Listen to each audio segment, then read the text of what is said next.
床垫上的薄膜要不要撕掉？多亏家具老板提醒，难怪床上螨虫多。浙江的薛先生刚刚结婚不久，正在商场置办家具，刚刚相中一款床垫，准备付账，钱还没打过去，家具店老板就提醒道：“床垫买回去，上面的薄膜一定要撕掉。”薛先生很不解，明明薄膜不撕掉，床垫就不用清洗了，为啥要这样做？床垫是每个家庭都有的必需品，而新买回来的床垫上面都会有一层塑料薄膜，这个塑料薄膜的作用是为了能够保护新床垫。新床垫在出厂以后，大概率不会第一时间售卖出去，还有一些床垫会在仓库里面堆积一段时间，才会被人带走。所以装上塑料薄膜就是保护床垫的最好方式。但有网友表示，床垫外面包裹的这层塑料薄膜，时间久了很有可能会滋生细菌，甚至是螨虫。这又是怎么回事呢？一，有人不愿意撕掉薄膜。现实生活中，有一些人是不愿意撕掉床垫上的薄膜的。这些人在日常生活中往往都比较节省，甚至可以说是拮据。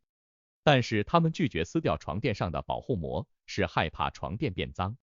塑料保护膜确实能够有效的避免脏东西吸附在床垫上，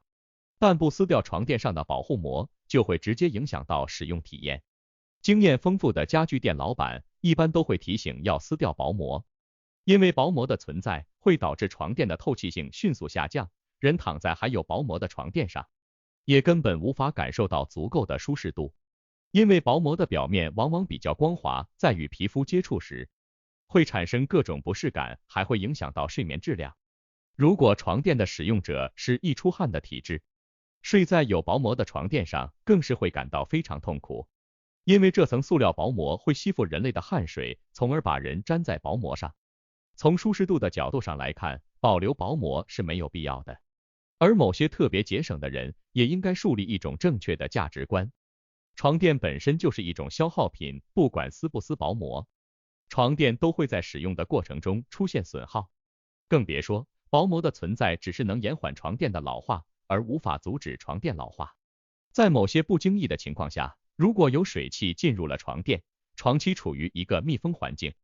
还会使得床垫内部滋生霉菌，这完全没有必要。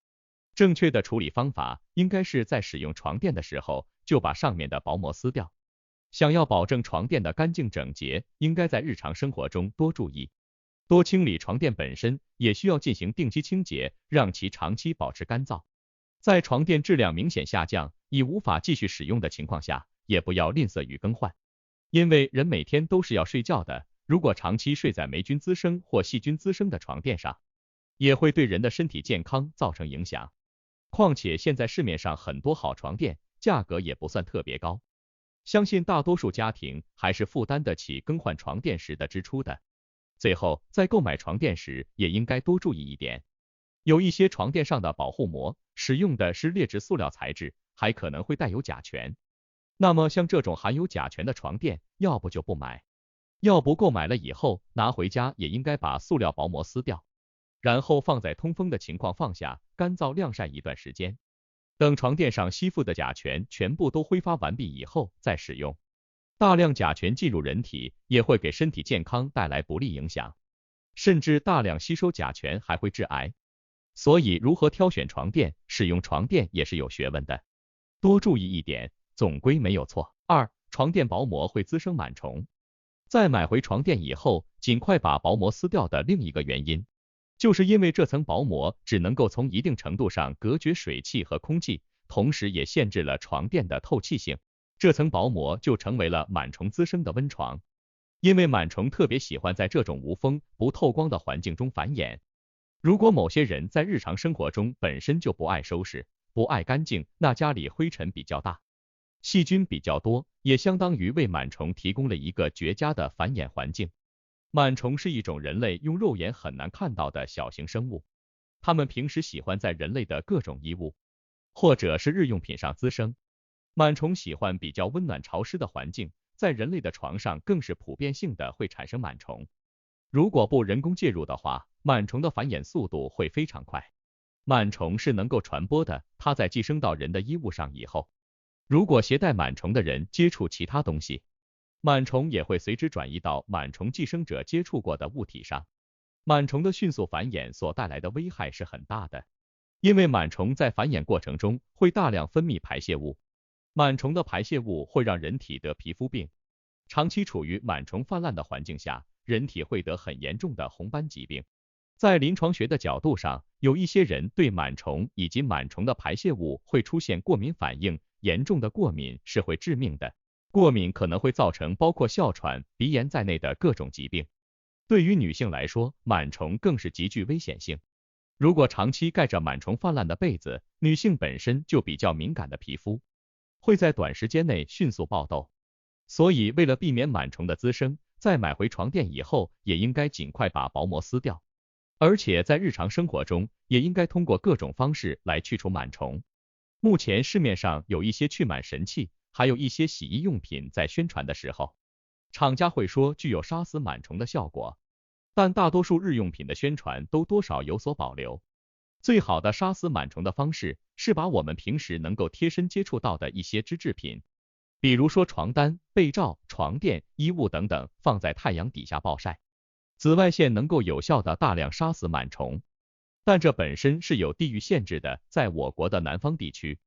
气候比较潮湿，而且经常性阴雨连绵。在东南沿海地带还会出现严重的反潮现象，也就是大家俗称的回南天。在这些地方见阳光的概率比较小，甚至很多地方晾晒衣服还是使用阴干的方式，这也特别容易滋生螨虫。所以对于生活在某些特殊区域的同胞来说，可以在家里面准备紫外线灯，或者是其他的一些方式来杀死螨虫。3. 可以想办法减少床垫损耗。把薄膜撕掉以后，床垫老化的速度也确实会更快。而我们能做的就是在日常生活中多注意一点，通过改变生活方式的手段来延缓或减少床垫的损耗。具体的方式，比如说要定期翻转床垫，买回来的床垫最好要在3个月或者是半年时间内进行一次翻转。翻转是为了能够让床垫时刻保持受力均匀。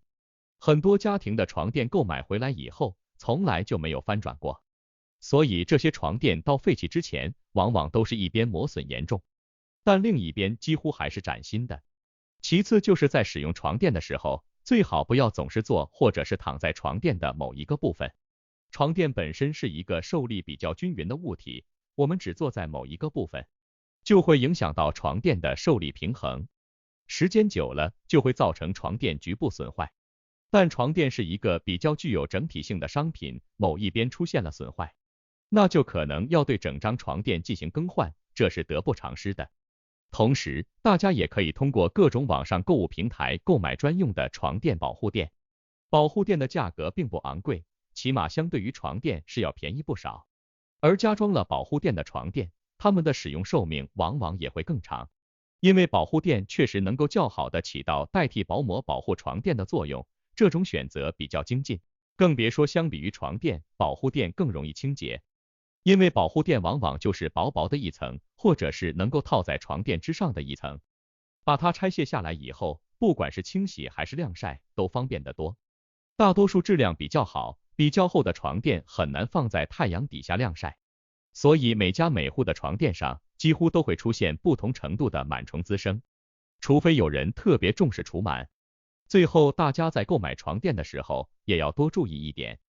市面上的床垫品牌众多，质量也有好有坏，但在买床垫时千万不能够图便宜，因为谁也不能够保证我们购买的那些劣质床垫中到底填充的是什么。之前就曾有人发现自己在网上所买的低价床垫，里面居然填充的是一些生活或厨余垃圾，这些垃圾本身就高度腐败，人长期躺在这种劣质床垫上，身体也会源源不断的吸收这些劣质填充物所释放出来的各种有毒元素。就为了购买床垫的时候省一点钱，付出如此惨重的身体代价，是得不偿失的。那么购买床垫时，最好要买那些有合格证的品牌床垫。买时也最好不要网购，而是应该选择自己亲自去实体店购买。亲眼看到的总比在网上看图片要可靠得多。买回来床垫以后，也一定要记得撕掉薄膜，绝不能贪小便宜吃大亏。结语：是否撕掉床垫上的那层薄膜，看似是一个无关紧要的小事，可其中却隐藏着如何保持身体健康的密码。很多人在日常生活中就是太过不注意细节，所以身体才会很差。反而多注意一点是没有坏处的。身体是自己的，想要保证身体健康，就必须更改生活习惯。该省的时候当然是要节省，但对某些本来就不应该节省的地方，也要主动且大方一点。